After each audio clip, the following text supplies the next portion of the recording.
পুরুষের টাকায় খাবে, পুরুষের টাকায় দামি ফোন, যেটা পুরুষ যদি 10,000-এর ফোন ইউজ করে, তুমি করছো আইফোন ইউজ, সেটাও তার টাকায়।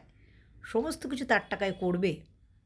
আর দিন অন্তে ফেসবুকে লিখবে সব পুরুষই সমান। তো ম্যাডামজি, কোনো পুরুষ আপনাকে বলেনি যে ঘাড়ে চাপতে। আপনার বাবাই দায়মুক্ত হওয়ার জন্য পুরুষের ঘাড়ে চাপিয়ে দিয়েছে। এক্ষুনি বলে উঠবেন যে আমি তো নারী, আমি কেন বিরুদ্ধে বলছি না। কারোর বিরুদ্ধে আমি বলছি না, আমি সঠিক কথাই বলছি।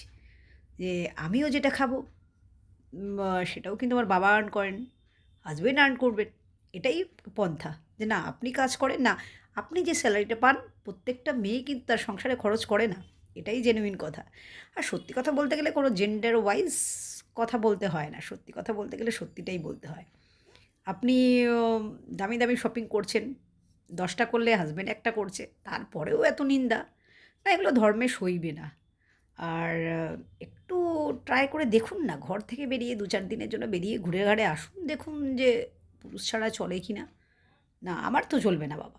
কারণ আহ, প্রত্যেকটা মানুষই আমরা যখন ঘরে থাকি, মানে পুরুষ মানুষ যদি বাড়িতে থাকেন তাহলে আমরা মনে করি সেফ। কেউ আমাদেরকে কিছু করতে পারবে না। তার আগে উনি প্রোটেক্ট করবেন। তাই না? তাই সোশ্যাল মিডিয়ায় তাদের জামা প্যান্ট খোলার জায়গাটা বেশ ভালোই পেয়েছেন। তাই বলব যে এসব করে নিজেকে ছোট করার কোনো মানে নেই। কারণ আর বাবার বাবাও পুরুষ একজন।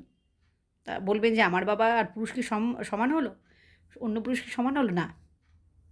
আপনার বাবাও যেমন কারোর বাবা, কারোর হাসব্যান্ড, অন্য লোকরাও তাই। তো সবাইকে এক পাল্লায় ফেলা বোধহয় বুদ্ধিমানের কাজ নয়। আর আপনারা যদি এতই প্রতিবাদী হন, সোশ্যাল মিডিয়ায় চিল্লামিল্লি না করে ডিসিশন নিয়ে নিন না। দেখুন না নিজের জীবন কীভাবে চলে। এই হাতে দামি আইফোন, ১০ টা করে শপিংয়ের ব্যাগ, দুদিনেই একটাতে কমে আসবে, আবার ১০,০০০ টাকায় ফোনেই চলে আসবে। তো চ্যালেঞ্জ রইল, করে দেখুন। তাই নিন্দা করার আগে একটু ভাবুন।